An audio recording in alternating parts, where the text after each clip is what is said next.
Assalamualaikum students, welcome again back to my channel Nursing Ventures. I hope you all are fine. अगर कोई नया होगा channel को ज़रूर सब्सक्राइब करके रखना and press the bell icon so that you can get the notification on time. और हमारा टेलीग्राम ग्रुप ज़रूर ज्वाइन कर लेना, उसकी लिंक आपको डिस्क्रिप्शन में मिल जाएगी। वहाँ पे आपको ये PDF मिल जाएगा एक्सपेक्टेड कट ऑफ का, और कोई भी डाउट आपको पूछना होगा वहाँ पे पूछ सकते हैं। और अगर आप कांटेक्ट कर सकते हैं मेरे साथ, ठीक है, कांटेक्ट नंबर आपको मिल जाएगा डिस्क्रिप्शन में। वहाँ पे आप अपने डाउट्स बता सकते हैं, अपना स्कोर बता सकते हैं, ठीक है। एक्सपेक्टेड फिर मैं आपको कॉलेज बता सकता हूँ, ठीक। तो इस वीडियो में हम डिस्कस करेंगे एक्सपेक्टेड कट ऑफ क्या रहने वाला है, जो स्कॉस कश्मीर यूजी एंट्रेंस हुआ था कल, ठीक है। उसके लिए मैंने एक वीडियो लाया यहाँ पे। तो इस वीडियो में मैं आपको बताऊंगा कि क्या एक्सपेक्टेड कट ऑफ हो जाएगा इस साल, ठीक है। इस कंप्यूटर प्रीवियस ईयर की हम बात करेंगे, ठीक। देखो, अगर मैं पेपर की बात करूँगा, पेपर लेवल मैंने आपको कल बोला था, पेपर लेवल मतलब मॉडरेट ही था, ठीक है। इस कंप्यूटर प्रीवियस ईयर जो प्रीवियस ईयर पेपर लेवल थी, ठीक है, वो उससे थोड़ा मतलब सेम लेवल थी मेरे हिसाब से। थोड़ा सा अगर मैं फ़िज़िक्स की बात करूँगा, फ़िज़िक्स भी मतलब मॉडरेट लेवल थी, बट बायोलॉजी जो थी वो बहुत इजी थी जैसे कि मैंने देखा, ठीक है। तो मॉडरेट लेवल में बोलूँगा, पेपर लेवल थी। तो कट ऑफ जो है अगर मेरे हिसाब से मैं बोलूँगा तो थोड़ा सा डिक्रीज़ हो जाएगा कट ऑफ, तकरीबन 2-3 points as compare to previous year, बस बाकी सेम रहेगा, ठीक है। तो पहले अगर हम बात करेंगे यहाँ पे टोटल नंबर ऑफ़ सीट्स कितने होते हैं इसमें, 845 सीट्स है टोटल, ठीक है। 845 सीट्स, ये बात याद रख लेना। जो वीडियो है ना इन तक ज़रूर देख लेना, आपको सारे डाउट्स क्लियर हो जाएंगे। 840 सीट्स टोटल गवर्नमेंट सीट्स है, ठीक है।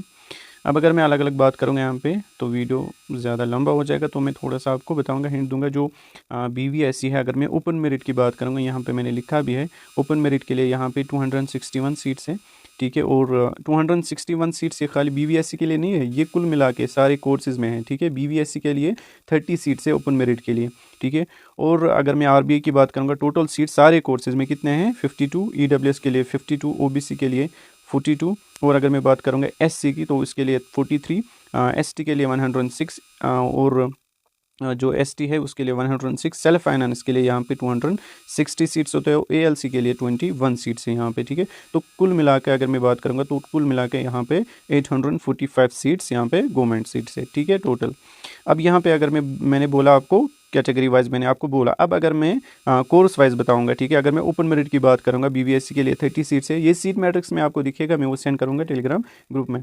और एग्रीकल्चर के लिए 54, हॉर्टिकल्चर के लिए ओपन मेरिट के लिए, ठीक है, 54 है, और फॉरेस्ट के लिए 26, सेरिकल्चर के लिए यही, इसी तरह आप इसको याद रख लेना, ठीक है। आपको सीट मैट्रिक्स पे भी ऐसा ही मिलेगा, वो मैं सेंड करूंगा इंशाल्लाह। तो उस सीट्स का कोई मसला नहीं है। हम कट ऑफ पे आते हैं, कट ऑफ क्या हो सकता है पहले मैं आपको बताऊंगा। जो पिछले साल का कट ऑफ है, ठीक है, वो क्या हुआ था फर्स्ट राउंड में बुलाया गया था। जो टॉप मोस्ट स्टूडेंट था ना, उसको 126 पॉइंट्स थे पिछले साल, ठीक है।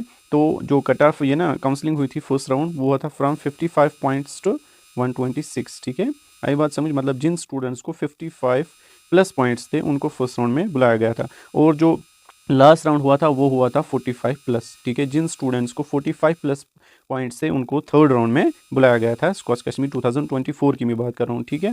तो इस साल की अगर मैं बात करूँगा, इस साल भी यही मतलब कट ऑफ रहेगा, मतलब यही पॉइंट्स रहेंगे। अगर मैं फर्स्ट राउंड काउंसलिंग की बात करूँगा तो तकरीबन मेरे हिसाब से 60 प्लस स्टूडेंट्स को बुलाएंगे फर्स्ट राउंड में, ठीक है। जिनको 60 प्लस होंगे पॉइंट्स तो उनको फर्स्ट राउंड में बुलाया जाएगा। फिर देखेंगे फिर सेकंड राउंड वो कैसे पता चलेगा, वो अकॉर्डिंग टू सीट्स हम देखेंगे। जब सीट मैट्रिक्स आपका आएगा ना सेकंड राउंड का, तभी हम बता सकते हैं कि सेकंड राउंड में कितने पॉइंट्स तक जा सकते हैं। मेरे हिसाब से यही हो जाएगा 45 प्लस, यही हो जाएगा सेकंड राउंड में भी, ठीक है, 40 प्लस या 45 प्लस, ठीक है। तो उसके बाद अगर मैं यहाँ पे बात करूँगा, इस साल की मैंने बात की और पिछले साल की भी मैंने बात की। और यहाँ पे एक और पॉइंट मैं यहाँ पे बताऊँगा, जो यहाँ पे सेल्फ फाइनेंस की सीट्स होती है ना, ये देखो इधर, इसका भी मैं कट्टा बताऊंगा अभी। देखो यहाँ पे इस साल का सेल्फ फाइनेंस की सीट्स यहाँ पे 260 सीट्स है, मतलब सारे कोर्सेज में कुल मिला के। तो यहाँ पे जो सेल्फ फाइनेंस है ना, इसमें बहुत ज़्यादा फ़ी होता है, ठीक। फॉर एग्जांपल अगर मैं BVSC की बात करूँगा, अगर आप BVSC में सेल्फ फाइनेंस के लिए सीट लेना चाहते हो तो आपको बहुत ज़्यादा फ़ी भरना है वहाँ पर। तकरीबन आपको 2 लाख कुछ 1000 भरने होते हैं, मतलब 2 लाख से ज़्यादा फ़ी भरना होता है, बहुत ज़्यादा रकम है, ठीक है। ये क्यों इतना ज़्यादा है, देखो जो आपका एडमिशन फ़ी होता है ना पर ईयर, वो होता है तकरीबन 70,000। फिर एक्स्ट्रा आपको 1.5 लाख भरना पड़ता है, ठीक है। अगर आपको सीट बुक करने के लिए आपको 1.5 लाख मतलब 1.5 लाख आपको सीट बुक करने के लिए देना होता है। फिर एक्स्ट्रा जो होता है ये ना, ये एक्स्ट्रा है, 1.5 लाख आपको सीट बुक करने के लिए देना होता है। और जो 70,000 है वो आपको एडमिशन फ़ी मतलब पर ईयर फिर कॉलेज का फ़ी होता है, ठीक है। तो ये यही रहता है, इसमें कोई चेंज नहीं आती है फिर, ठीक। तो बेहतर है कि आप अगर कोई एफर्ट कर सकता है तो वो अच्छी बात है, ठीक है, अच्छा कोर्स है BBSC।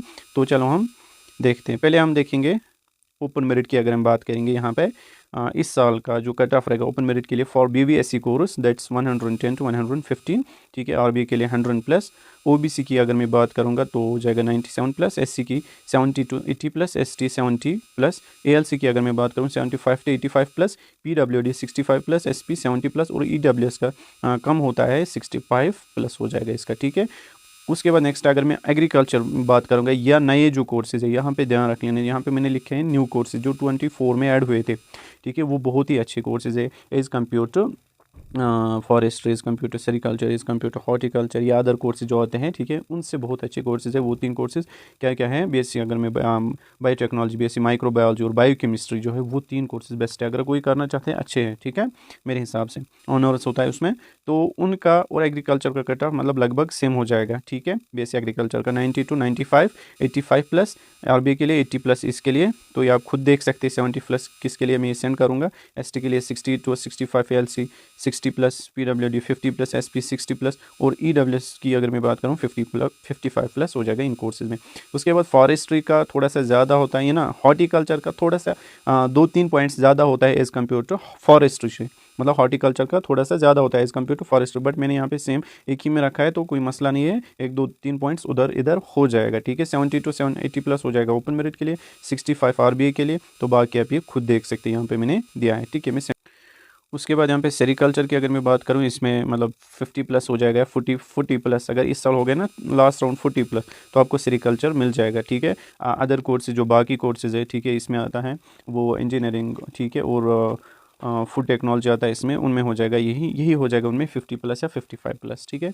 तो ओवरऑल अगर मैं यहाँ पे बात करूँगा, यहाँ पे जो लोवेस्ट कट ऑफ हो जाएगा इस साल, मतलब अगर मैं थर्ड राउंड की बात करूँगा तो 40 या 45+ स्टूडेंट्स को बुलाएंगे लास्ट राउंड में, ठीक है। 40 से नीचे मुझे नहीं लगता है कि उनको बुलाएंगे, उनको काउंसलिंग करने देंगे। जिस तरह BOP में मैंने आपको बोला था 20+ जिनको होंगे उनको सेकंड राउंड में बुलाएंगे, बट 20 से नीचे जिनको होंगे उनको चांसेस बहुत ज़्यादा कम है, ठीक है। तो आई होप कि आपको ये समझ आया होगा, मैंने अच्छे से आपको डिटेल में बताया। और कोई डाउट आपको होगा तो आप बता सकते हैं कमेंट सेक्शन में, ठीक है। और जो आपका रिज़ल्ट है इंशाल्लाह वो आ जाएगा विदिन 20 to 25 डेज़ में आ जाएगा। आपका रिज़ल्ट BOP की तरह एक लिस्ट नहीं निकलेगा, एक PDF वाइज नहीं निकलेगा, आपको रोल नंबर अपना एंटर करना है। आप अलग, आपको जिस तरह नीट का देखते हैं ना, इसी तरह आपको इसमें यहाँ पे रोल नंबर एंटर करना है, जो भी सारा कुछ, ठीक है। फिर जाके आप रिजल्ट देख सकते हैं। जैसे कि मतलब अगर मैं BOP की बात करूँगा, वहाँ पे मेरिट लिस्ट आता है, ठीक है, सबका एक ही PDF होता है, उसी में रिजल्ट होता है। तो इस तरह स्कोर्स का नहीं आता है, अलग अलग आपको देखना पड़ता है। और वहाँ पर आपकी रैंक भी लिखी होती है, ठीक है, according to your category. For example आपको SC कैटेगरी है तो SC कैटेगरी के हिसाब से आपकी रैंक क्या है, ओपन मेरिट के हिसाब से आपकी रैंक क्या है, वो भी वहाँ पर लिखा होता है, ठीक है। तो मिलते हैं नेक्स्ट वीडियो में, तब तक के लिए अल्लाह हाफिज़।